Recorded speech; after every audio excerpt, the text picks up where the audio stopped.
Good evening, everyone, and welcome to WANA Live, the reading series of the Writers Association of Northern Appalachia. I'm Damian Dresick, your host, and this is your other host, Christina Fasonic, coming at you live from Wheeling, West Virginia. It is so good to see everyone in this beginning, our first broadcast in June. And I can't believe June is here already, how are you? I'm going to get you a calendar, Christina, a calendar for your next birthday. Why? Is it not June? No, it is June. That way it won't sneak up on you.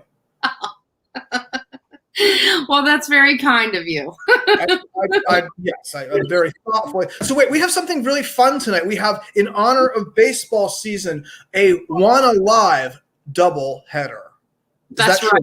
That's absolutely true, and I'm very excited to introduce our audience to our authors tonight. So, two very different writers with very different themes, but still, I think, demonstrating the diversity and range of possibilities of voices from the Northern Appalachian region. So that's really exciting to me. Absolutely. The breadth of it all. We've got fiction and nonfiction, and I think we're going to kick it off with some nonfiction.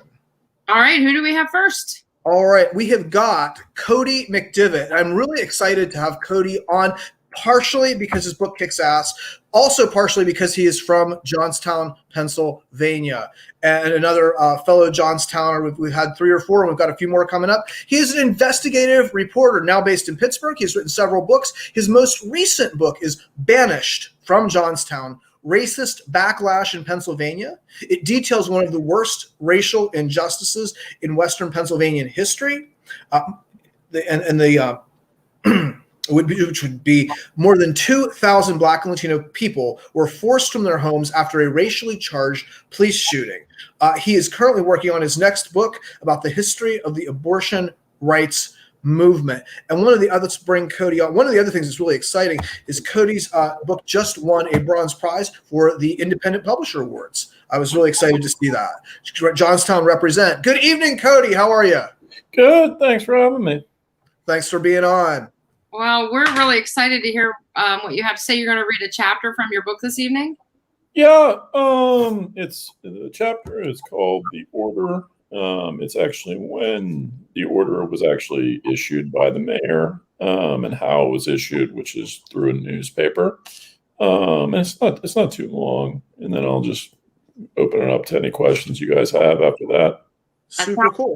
Perfect. All right. We'll let you do it. What's that? Should I go? Okay. All right. So the mayor's name was Joseph Calfield, and in this chapter I used the last name on first reference. Calfield called the Johnstown Democrat newsroom a week after the shooting and told the city editor that he wanted to give them an exclusive. The editor assigned Ray Krim to the story. Krim and his editor were suspicious as to why a Republican mayor wished the article to be printed exclusively in the Democratic paper, but because the Republican paper didn't support Calfield for renomination, they played along. Calfield told Krim that until further orders, Black people in Johnstown were prohibited from holding public gatherings and couldn't assemble except for church. Picnics, public and private dances, and similar events weren't permitted. He said Black people who recently came to Johnstown should clear out, and that there would be a ban on future migration to the community. Calfield said he would take immediate steps to compel every Black person visiting Johnstown to register and report to either the mayor or chief of police. No Black person would be allowed within Johnstown unless it was proved beyond a doubt that he or she was law-abiding. Black people visiting Johnstown were required to report their whereabouts and give a complete record of their business or social activities while within the city. Calfield thought that would keep criminals out.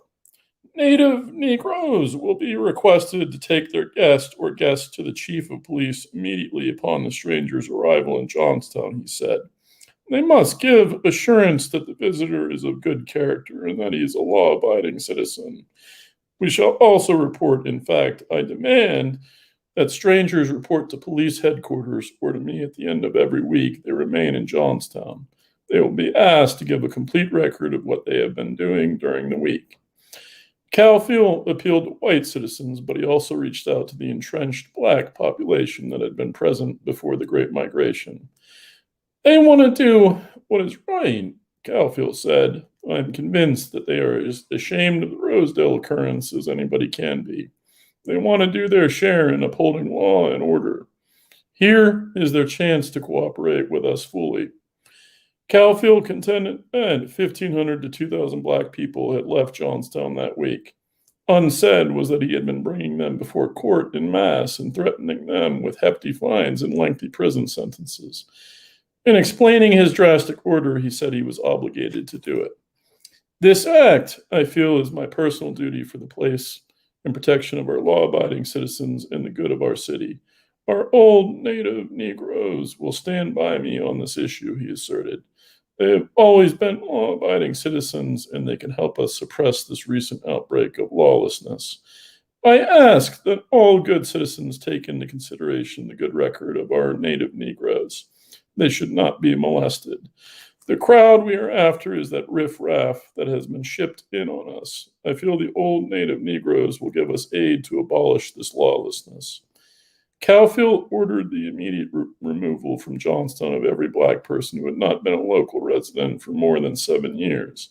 He took drastic steps to clear the city of them. According to later reports, some were marched out at gunpoint.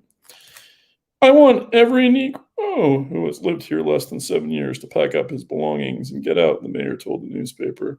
He added that he wanted the removal carried out at once. He continued to target the migrants. We cannot tell how many of these Negroes who have been shipped in here have criminal records, Calfield complained, until we get them in some escapade or act of lawlessness and then right back to their hometown to secure their records. Such procedure has cost the city of Johnstown the lives of 2 of her most faithful police officers and has placed 4 others in local hospitals. 2 of the wounded yet being in serious conditions, with their prospects of living yet undetermined. Calfield told Krim that he gave the order a great deal of consideration. I've gone over this thing carefully. This is not a hasty decision for me to give out. I have worked over our Negro problem in Johnstown and have kept on the job night and day during the last week trying to work out a solution. My mind is made up. The Negroes must go back from where they came. They are not wanted in Johnstown. As the mayor gave the interview, the telephone on his desk jangled. It was a man asking for permission to hold a dance for black people in the 11th Ward. The answer was an emphatic no. Tell them for me, the mayor said, turning from the telephone, that this ban on Negroes congregating for any purpose whatsoever other than church is in effect right this very minute, and that it will remain in effect until we can see our way clear to lift it. There will be no special privileges and none need ask for them. The same order applies throughout Johnstown. Concluding his interview, Calfield said the plans and order he made public were for the welfare of the people. He felt confident that the right element of people within the city would back his plans on what he termed the Negro problem. He expected cooperation in driving the undesirable element from Johnstown's gates. The headline stood out from the rest of the others on the September 7, 1923 front page of the local section of the Johnstown Democrat. In large, bold, and italicized lettering, it said, Mayor Calfield says undesirable Negroes must quit Johnstown. The subheadline read, says only those who have been here 7 years will be permitted to remain, and that future importations will be barred. Admits, however, that some new arrivals make good citizens and speaks highly of older residents of that race. And so that's the chapter of the order. The rest of it talks about the buildup and the aftermath of that. That is amazing reporting and absolutely terrifying to hear. Yeah. Everyone I've spoken to that hears about it, and it's kind of difficult to get the word out, but and every person that I've told about it has been shocked that it happened.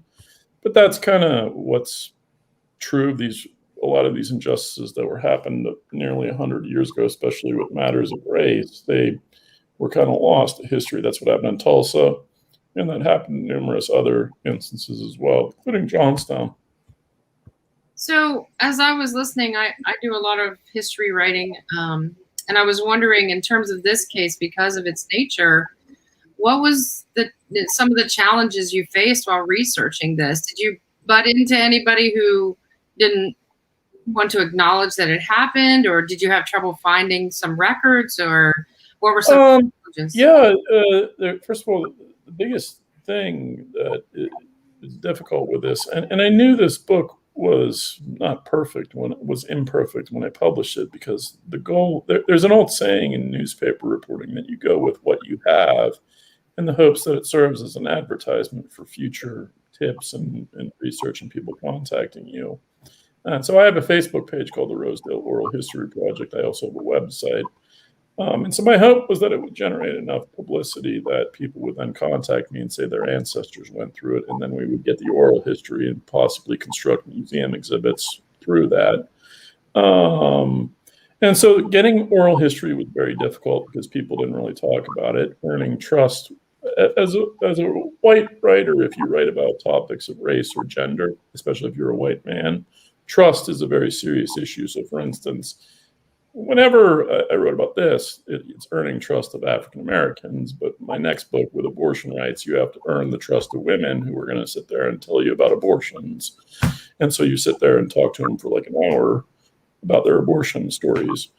And so the reason why I was able to do that one was because of this book, and then my World War II research. And then I've spent basically the last 2 years researching that. But trust is an issue. And then also, to be honest with you, there's a lot of white liberals that sort of undermine these efforts because they'll sit there and say, as you try to, do reporting, just journalism, they'll sit there and kind of offer these unfounded, unmerited criticisms of white saviors. I think it's one of these things that they just kind of hear and read these things on social media, and then they just kind of parrot it without really thinking whether or not it actually applies to this person, or whether this is not only well-meaning, but also a productive effort at advancing racial equality. I did get called boy and told not to stir white trouble, or not to stir trouble by a white supremacist. I did have to have police at some of my presentations before the pandemic. And yeah, I mean, I think you do face some issues with trust, and that's something that I've worked to reduce by going to a lot of African-American historical and genealogical groups and giving presentations and earning trust that way, going to Black churches, talking to Black leaders, keeping them involved, not only in the research process, but also the cover artist was Elisha Wormsley, who did There Are Black People in the Future. Yeah. Yeah, so she was the one who created that. She did the cover of the book, and then Tony Norman did the foreword. So I kept them involved, and then even in what I'm doing now, which is getting a historical marker and trying to get the proclamation from the governor acknowledging this. We're working with the NAACP in Johnstown. We're both working together to make that happen. No, I think it's really important to get this out now. This is speaking also as somebody who's written, although a fictionalized version of what Western Pennsylvania was like in the early 1920s. And I think there's this sort of, media representation of the 1920s as being nothing but flappers and bathtub gin and a really good time, and everybody, having, and it's interesting to see, once you scratch the surface of that and start looking at the stories of regular people, they're very, very different, and often, they're being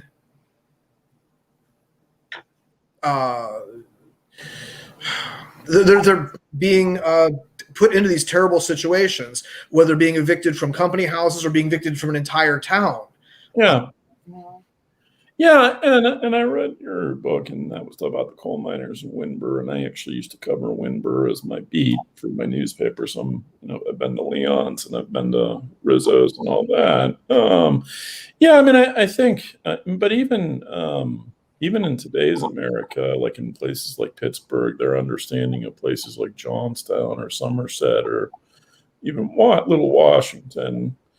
I mean, sometimes they think they have the tendency to do this to Black people too, that there's some sort of monolithic view among those people. Mm-hmm. So they're all just these racist Trump supporters, and there's not any complexities to their culture. They're almost this belief that like none of them are pro-choice either, which is also not true. Because there's actually a famous doctor in the middle of the state named Robert Spencer, and he operated in Ashland, PA, which is a bucolic town, and he did 40,000 abortions, and the whole city was propped up by his practice, and the hotels would fill up, and they just kind of silently and implicitly went along. And so the middle part of the state has a lot more texture and nuance than what they give it credit for. And I think that's important to engage writers like yourself who write from the perspective of Winber or of just writing. And the other thing is, a lot of people in major cities like Pittsburgh think that there can't be great writers to come from the country parts of Western Pennsylvania. And to be honest with you, some of the best reporters that I've seen work at the Johnstown Tribune, Democrat, or the Somerset Daily American. And some of them are actually better than some of the reporters that I see at major publications in Pittsburgh. And that's an objective assessment of their research abilities and the research abilities that I see from staff writers there.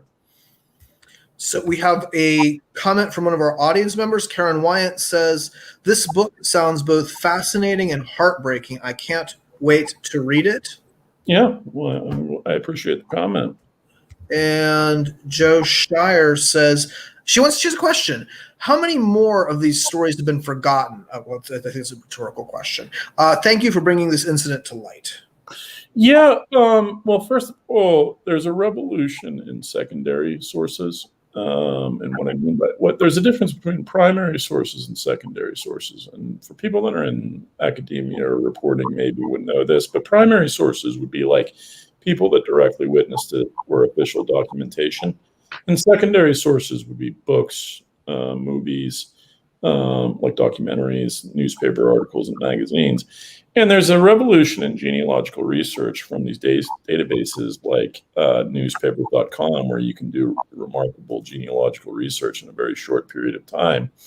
And so we're discovering parts of our history that we didn't really know. So for instance, even in this story, I also found out I'm actually pushing to have all the area's newspapers added to newspapers.com. So not even just the Somerset Daily American. I tried to get City Papers editor Lisa Cunningham to put alt weeklies on there because of the importance to the gay community and the LGBT community and other afflicted groups in Pittsburgh. And I hope to get them all up there and then discover some of these parts. But there are parts of stories that I found, like I discovered that there was a freedom rider from Somerset County that I wrote a story about, and I tracked him down. He lives in Mississippi now. He's married to an African-American woman, and he was, he had machine guns firing out his window, drove around Martin Luther King, argued with Medgar Evers.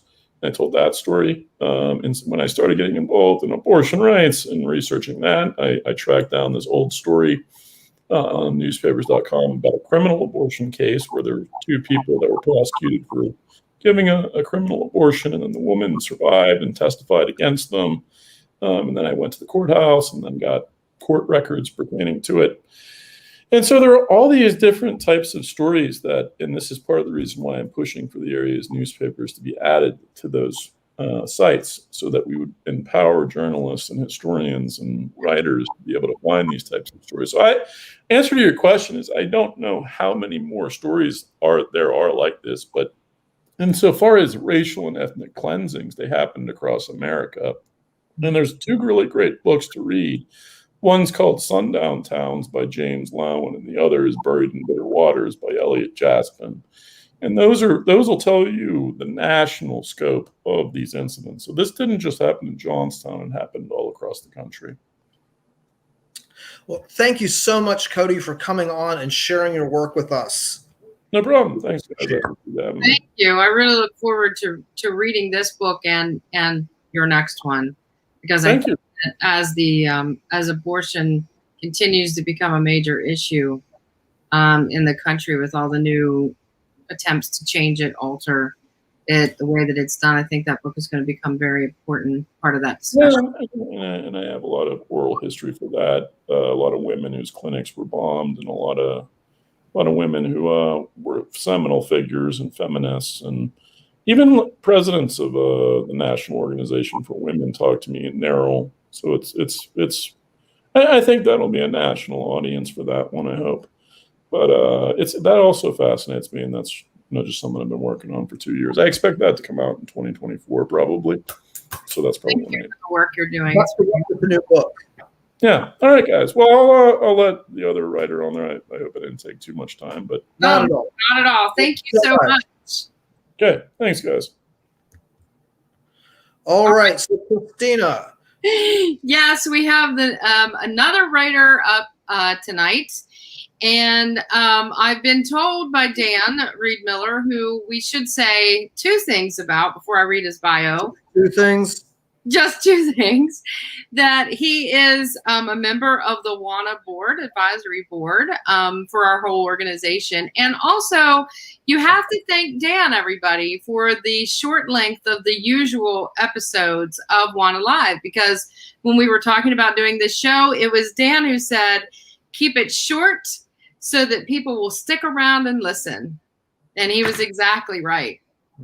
So let's talk a little bit about who Dan is. Dan Reidmiller is a short story writer based in Pittsburgh, a recent graduate of Chatham University's MFA program. Dan is currently at work on his debut manuscript, tentatively titled River Rats and Other Cimeral Fairy Tales, Ferry Tales. The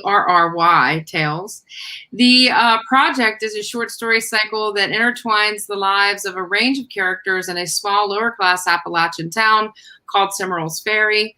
And he'll probably tell me I didn't say that right, and that's okay. During the day, Dan works full-time as a content writer and strategist for an international software company. And his spare time, he volunteers as a member of WANA, where he serves on the advisory board. So let's bring Dan out.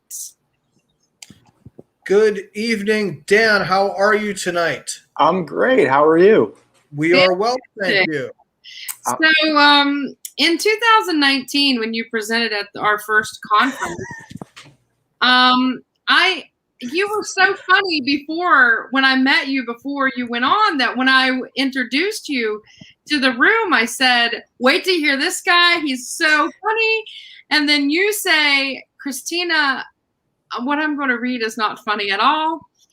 So you clarified before I brought you on that you were also not reading anything funny. Yeah.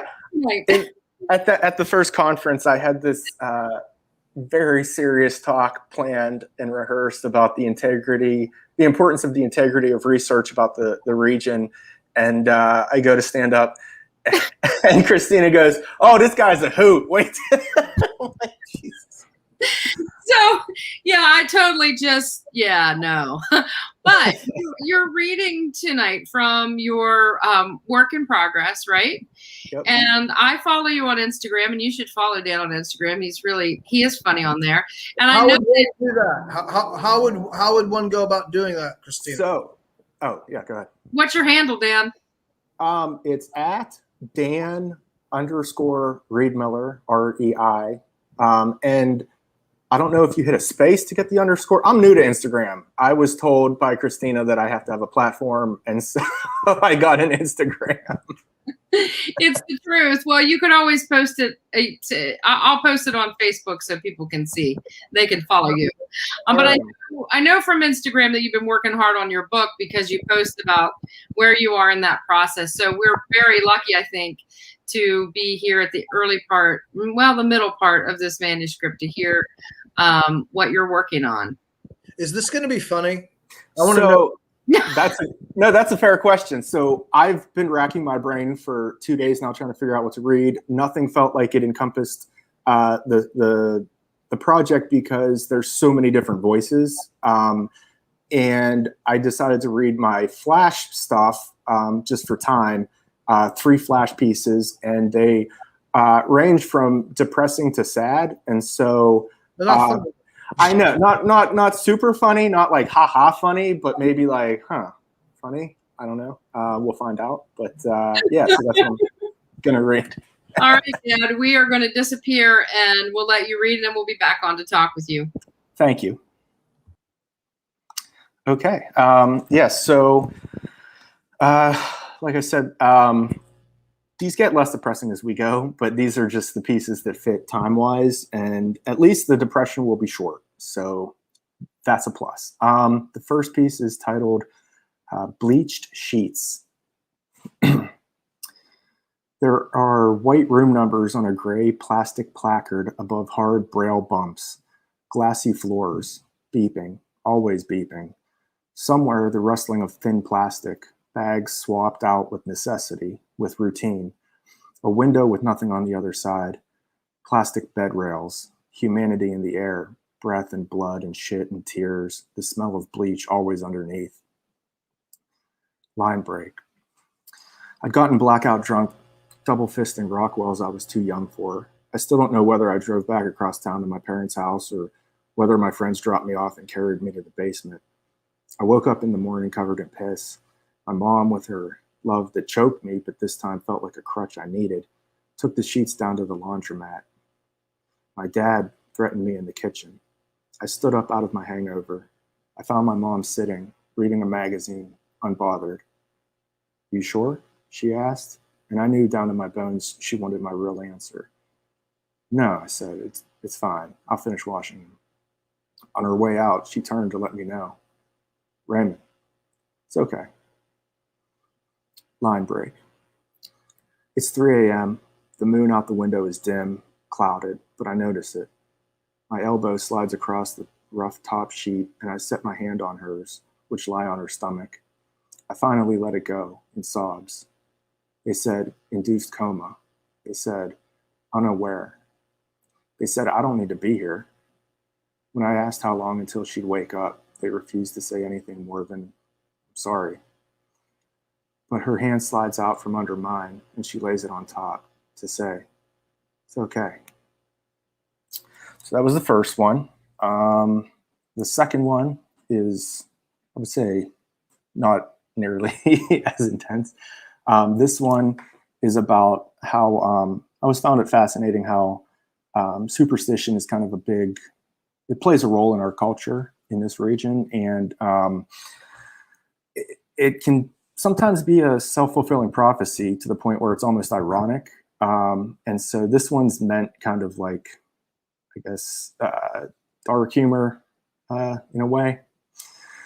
So bad luck comes in threes.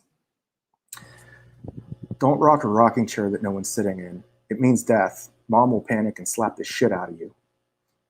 When you sit down to dinner, don't be wearing your baseball hat. It's not bad luck, just bad manners. Dad will knock your teeth down your throat. How many times has he already told you about wearing your goddamn hat at the table? Don't take off the hat and set it on the table, though. That's bad luck, too. Mom can't say why or what it means. It's just bad. She'll scream so loud your ear will hurt down to the inside of your eyeball. Don't walk under a ladder. That means you're not holding the ladder. Why aren't you holding the ladder? Dad will climb down, grab you by the crown of your hair, and rip you to the ground. Don't even bring an umbrella into the house. Mom will backhand you and make you wipe up the floor with paper towels. But bad luck comes in threes. On New Year's Day, wash your hands with money as soon as you wake up. If you don't, a ringing phone will wake you from your hangover at 7 a.m. to ask if you did. And you'll feel like shit for 7 years for lying to your grandmother the day she died. Okay, that one was kind of sad. But this one it's kind of, So this is called The Old Woman's Scissors. I first saw it at the Wagon Wheel on an unusually slow Saturday morning. I was sipping my coffee and waiting for my eggs, just staring off into space. When my eyes refocused, they landed on her in a booth across the restaurant. She was getting up and looking out toward the restaurant, but behind her, she dragged her hand across the seat. There was something in her hand. When she got to her feet, I saw scissors, a pair of those big, heavy-duty metal scissors. The waitress came over and asked her, "You ready? I'll meet you at the counter." She danced the check in the air and smiled at the old woman. The old woman made eye contact with her, even smiled back, all while slipping the scissors into her purse. The waitress never noticed. When I left, I walked past the booth. The seat was sheared open from one end to the other. I'd never seen anything like it before. I figured the old woman just liked to cut shit, but I couldn't tell why. Did she like scissors? Was it the physical feeling in her hand, cutting different materials? Or maybe it was the idea of ruining things, of rendering them useless, like a thrill somehow. I didn't know. But I started looking for it. And over the next couple weeks, I noticed sliced remains all over town. I was driving past the park, looking to see who all was hanging out. The place was deserted, even the basketball courts, but it dawned on me that the tire swing was lying on the ground. Above, a piece of frayed rope hung there, swaying with the wind. Then I was waiting for my pizza at the pizza house, trying to kill time. I looked to see what was in the claw machine. I'd looked into that machine countless times over the years, but this time I noticed that the sign wasn't lit up. I checked behind the machine. A short piece of power cord hung down from the wall. The other half, snipped, lay frazzled on the floor. I wondered, was it off last week when I was here? I tried to think back through the months, the years, but I couldn't remember the last time I had actually played. Thank you. Those are the 3 pieces. All right. Thank you, Dan. I love those. I really like that middle piece about superstitions and these sayings that we have throughout Appalachia that, people truly swear by. And you're right, when somehow that superstition, you break it and then it comes true. I mean, isn't that why we have sayings like that? Because there must be at some point it must have been true. Right, exactly. And I also too, I just like the idea that like there's like some people are so sort of afraid of breaking these superstitions that like the narrator in that piece, he was having bad luck just because his parents were so superstitious that was causing him to get like all these punishments. So that's why I thought it's meant like a little bit like an undercurrent of humor in there too, but just from the irony. But it's a very big part of the culture. And too, I noticed a lot of people, like some people I know are religious and superstitious, which is kind of like a funny mix. And I actually explored that in a different story in my collection too. No, I mean, I can definitely see that. And I remember, being a kid and trying to figure out where the heck these things came from, because they're beliefs for some people. But then if you look at them a little deeper, some of them are about, controlling other people's behaviors, telling us what we're supposed to think about women or men, or the way that people are interacting with each other. And they're I think they're like mini morality statements. Yeah, and they get so ingrained in you, this like fear that you're afraid to break away from it. And like to this day, I still can't walk under ladders. Just, you know what I mean? I know it's the dumbest thing, but it's hard to break out of. Well, to this day, I know people that will put an X on their windshield if a black cat walks across in front of their car. Still to this day. Wait. Can I ask, like an X in what sense? Like supposed to break the bad luck. If I know I'm playing along. If a cat walks across in front of your car, you can speed up and then try and hit your ex. Is that what you're suggesting? Exactly. That'll prevent bad luck. Well, that's what they for say. You, not for everyone involved, but yeah, especially the ex. Yeah. So you do have a little fan club here, Dan. Heather, and of course, I'm sure that she absolutely loved the piece that we were just talking about because of what she does. Heather is also part of the WANA advisory board, and her specialization, as you know, Dan, is with folklore and cryptids and all these cool ghosty things. So I'm sure she was enjoying that. Thank you, Heather. And Karen added that she thinks that that's a great title for your book. I like it too. Oh, thank you. Yeah, and actually, Heather and I were talking about that yesterday. How river rats is kind of, it's an insult, right? That people use to class people beneath them.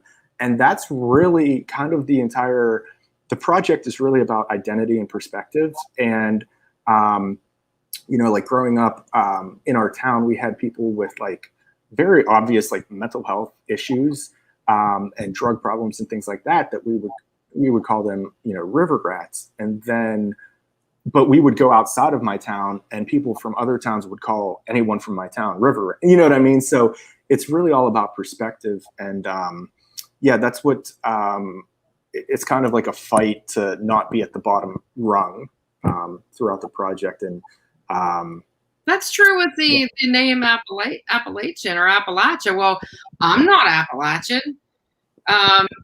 Well, they are. Yeah, exactly. And then those people are like, no, we're not. You are. Yeah, exactly. And it's funny too. I think the reason why people do that is interesting. That's not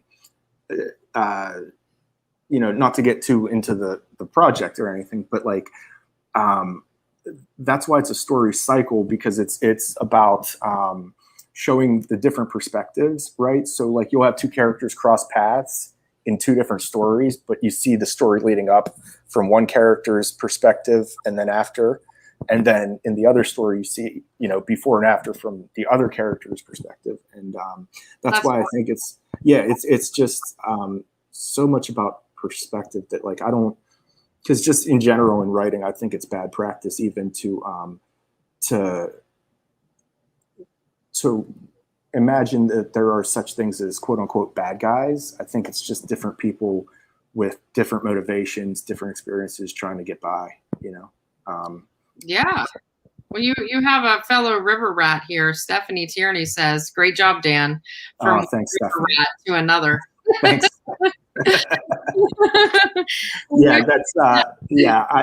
That's my sister. So we grew up pretty close to each other. You don't say. Yeah. Well, thank you, Dan, for being on the show for this cool double header. I had my hat ready to go tonight. What is that?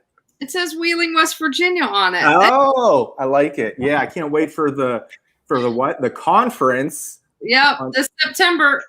Yes, it's going to be a blast. I hope everybody out there watching, if you're into writing at all and you're in this region, you should really come check it out. It's good for you. It's good for the community. What are the dates of that conference, Dan? September 10th to 12th. And where is it going to be? Tell the people. Oglebay, West Virginia. The resort. It's beautiful. You should see it. It's gonna be such a blast. All self-contained in this resort area, and it's gonna be really cool. Okay, great. Dan, thank you so much for coming on. By the way, I want to say I really love that hospital description at the open of your reading. I thought that was really top shelf stuff. I also heard you didn't want me to wear you did not want me to wear. Don't do it. Don't you freaking do it, dude. All right. I every time I watched WANA live and you have that hat on, like beforehand, I'm like, I thought I would try something else. What is it? What do we got? Yeah. So to strap myself in for the fiction of Dan Reidmiller. Listen, and you know what? It's an improvement from the straw hat. That's all I'm saying. Every time I turn on the WANA live, and I think, can we mute the guest, Christine? How do we mute the guest? Dan disappear. I have that power. Yes, I know. That's why I try to stay on Christina's good side at all times, because she's the one with the power. That's right. Absolutely. Hey, but seriously, thank you both for having me on. I really appreciate being asked to do this. It was I had a really good time. Well, thanks for coming on, Dan. We've been wanting you to come on for a long time, Dan, so we're glad that you could tonight. Awesome. So for everybody out there, I want to tell you about next week. On Thursday, next Thursday's episode will be featuring Kat Pleska, who is a West Virginia writer, and she's on our show next week. Well, we wanted her to be on anyway, but next Thursday, because it's the night before the opening of a West Virginia Writers Conference in Ripley, West Virginia, WANA will be there. I will be there, and Damien will be there, and Dan will be there, and some other people from WANA will be there as well. Many of whom may have hats. Yeah, maybe even hats. Please don't. And we'll have some swag to give out, and you can find some of our members' books in the bookstore at our table. So come check us out if you're going to be at West Virginia Writers. We would love to talk with you about what we do. Where is West Virginia Writers? It's at in Ripley, West Virginia, at Cedar Lakes Resort. So Cedar Lakes Resort, I believe they are still taking registrations. Yes, and reservations. And that's only 2 hours from Wheeling, West Virginia, 2 hours from Pittsburgh. Is that right? I It's think like it's 3.5. 3 hours from Pittsburgh, maybe. 3.5, yeah. Yeah. That's like 2, but more. Anyway, if you can make it, we'd be really excited to see you at West Virginia Writers. We're going to be we're giving a presentation as well. That's right, on Saturday. And by the way, because it is West Virginia, there will be moonshine. See everybody next week. All right, have fun. See you next week, everybody. Bye, everybody.